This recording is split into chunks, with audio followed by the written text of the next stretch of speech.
So hello my dear friends, welcome back. Welcome to your channel Cooking Astrology. First of all, I would like to thank all of you for subscribing my channel and liking my videos. Thanks a lot. So today in this video, let's try to understand how to predict extramarital affairs using Vedic astrology. Now practically there are going to be many reasons, but astrologically there are four main combinations, or there are four particular things which will going to give us the indication like yes, there are going to be some extramarital affairs. The very first thing, pay attention towards the sign of Gemini. Yes, the sign of Gemini, which is ruled by planet Mercury. Second thing, you need to pay attention towards planet Moon, because Moon is the planet of the dirty thoughts. It's a mild malefic graha, it's not a benefic. Moon is your mind basically. Third, pay attention towards planet Venus and conjunctions of Venus in Vedic astrology. Alone Venus is not going to be doing anything, but conjunctions of Venus with other grahas are going to be doing many things for you. And the last important fourth thing, pay attention towards the planets that are sitting in the 7th and 8th house. Now I will cover all that point one by one, and I will request you to please watch this video till end. The very first thing is the sign of Gemini, which is ruled by Mercury. Gemini is a very scattered energy. And marriage is that kind of a bond where you need to stay with one particular person for rest of your own life. And Gemini will be like that, no, I'm not comfortable staying with one person for more than 1 year or 2 years because I lose interest in everything. So if I'm losing interest in my partner, I need to have some other partners or some other companionship so that at least I'm having some conversations with them. And if Mercury is going to be more afflicted, then it might going to be some sexual encounters where Mercury will also go. But the first thing is the communication. Because Mercury is a scattered energy, Gemini is a scattered energy. Mercury have to have lot of things. It's like that Mercury is looking for everything in one person. If that person is not providing everything, so Mercury is looking for other persons to provide me this and this thing actually. So it's like that, suppose you are looking for emotional compatibility with one, you are looking for love with second person, you are looking for financial security in third person, you are looking for maybe offering you some gifts and this thing for other person, you are looking for the family oriented with some different person. Mercury is that energy. It will never settle. It will keep on running, keep on jumping actually. So if particularly planets that are going in the sign of Gemini, any planet, I will tell you, any planet, Mercury is not going to be sparing any planet here. Any planet, even Jupiter in Gemini, Saturn in Gemini, any physical planet going in the sign of Gemini will going to create the tendencies inside the person where you have the capacity to go around the table, because you need to have strong emotional intimacy. At the same time, afflicted Mercury is going to be demanding more sexual intimacy at the same time. So this is the number one combination which have spoiled most marriages throughout history, and that is the sign of Gemini. This is also a dual zodiac sign, although there are other dual zodiac signs also. But other dual zodiac signs are not going to be behaving like the scattering energy of the Mercury. Because Mercury will be like that, I need everything in one person. And practically it's impossible for one person to provide everything actually.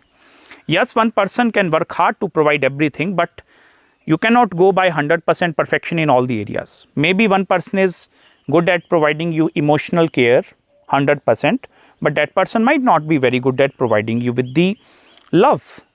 Okay, so you might going to be compromising at love up to 50, but emotional wise it's 100. But Mercury is like that, no, I need 100, that's it. So this is the number one graha, Mercury, and the sign of Gemini, particularly Gemini energy. Look deeply. Second important thing for the extramarital affair is you need to check planet Moon, which is the mild malefic graha.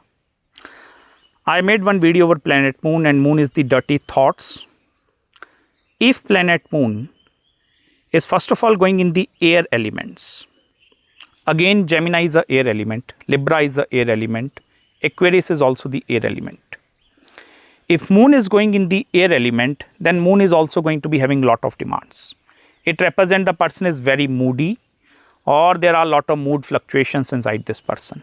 And because of these mood fluctuations, these air element, they are losing its tendency, because air represent movement. You are moving from one place to second, to new place, to new place, to new place. Or even I will tell you, if Mercury is in the air element, this is also a very strong indicator, where person is not going to be settling with one person might settle with some extra person. And air is also the element which will going to try its hard to keep it bit secretive. It's like that they are not going to be showing this thing upfront. If other elements are cheating, they might going to be showing it upfront, like, yes, I'm having extramarital and I am interested in this person. But with air, there is going to be a lot of secrecy that is going to be maintained actually, because air is also going to be very cautious element. Air is very cautious over the self-identity. But air is also the unconventional pathway which planets can choose actually. So if particularly moon going into the air element, now I'm not saying many people are having moon in the air element, so everyone will cheat. No, I am telling you the 4 combination, pay attention towards each one of them. The more prominently these combination exist, the more prominence is going to be there. It's not only dependent over one factor. Keep this point in your mind, okay? Third important point, pay attention towards planet Venus, because Venus represents your love life. Now, first of all, alone Venus is not going to create much problem. Even if it is debilitated, there is no need to worry about. But if Venus is forming connection with malefic planets, specifically Mars, Mercury, Rahu and Ketu. Mercury is not a benefic, it's a mild malefic, okay? If your Venus is forming connection with planet Mars, planet Mercury, Rahu and even Ketu. Rahu, Ketu I will discuss later. But first let's talk about Venus with Mars and Venus with Mercury. And that too in the air element particularly. Because if air element, or if these conjunctions are falling in the sign of Gemini, or planet from the sign of Gemini is looking or respecting one another, then this is going to be creating person that have the tendencies to go one step ahead actually. This is also the combination where person is going to be having more sexual desires, highest desires. So person will become very like bored with their sexual life. That is also the main reason. They are looking for someone to at least have the intimacy. There is communicative intimacy, physical intimacy, so they are looking for everything here. In case of Venus with Rahu and Ketu, I will tell you, this is a more spiritual combination. And this is your own detachment which is making other partner to cheat. If you are a person having Venus with Ketu, you are not going to be doing cheating, because your Venus and Ketu it's a spiritual energy. It's here to teach you some spiritual lessons. Same with Venus and Rahu. It's also a spiritual energy. It is here to teach you something important lessons. I've done many consultations. You can mention below if you are having these combinations. Okay, Venus Ketu and Venus Rahu is you are having your own spiritual journey of the life. And now you are getting married. So Venus particularly represent female in the male chart. It's also the significant of the love life, but you are having Venus Rahu, Venus Ketu. Other partner, your other half have the capacity or tendencies to do cheating, because that is their karma and your own karma to deal with such issues. Your own spiritual journey is also going to be becoming restrictive pathway in front of your spouse or your other half to express everything intimately with you actually. Okay, and this is the karma. Venus Rahu, Venus Ketu is the biggest karma. So some karmic reasons are also going to be present behind this conjunction, where not you but the other spouse will cheat actually. And the third and the last important thing is pay attention towards the 7th and 8th house. First of all, if these houses are empty, no problem. You are completely safe or on the safer side. Benefics in the 7th and 8th, still it's a good. But if malefics coming up there, and more malefics are coming up there, maybe Saturn, Mars, Ketu, Rahu, even Sun, even Mars, then what will happen? if the bulky planets, specifically Saturn, Mars, Rahu, Ketu, if they are coming in the 7th and 8th, it will going to create the, first of all, difficulty in all the compatibilities. All compatibilities including emotional compatibility, love compatibility, sexual compatibility, children part, after marriage analysis and spiritual compatibility. All these compatibilities are becoming problematic if you are having planet in the 7th and 8th houses, specifically malefic association. Because what malefic association is doing here, it will going to create certain blockages. It's like that there are going to be many external factors which I'm bringing in the piousness of the marriage. And because of these external factors that are influencing your 7th and 8th axis, then it's going to be violating the norms actually, rules and regulation. So these people are becoming little bit unconventional in their approach towards looking into the relationships and marriage.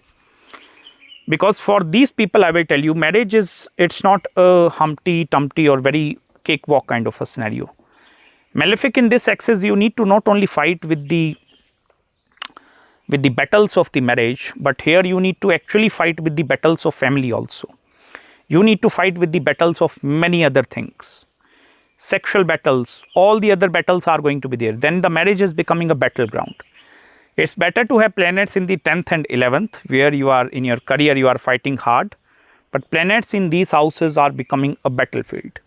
And it will create a lot of intimacy and lack of interest also. This is also the combination where sometime I have seen individuals staying away from one another. Practically speaking also, if two people, they are married and they are staying apart for much longer duration of the time, then it's becoming very difficult. And the individuals who are having planets in the air element, moon in Gemini, they will be like that, okay, if I'm staying all alone away from my partner, that's it, I'm going to be having at least little bit. So this is the mentality. On the other hand, if the planets are becoming very strong, even the further relationship will work out perfectly.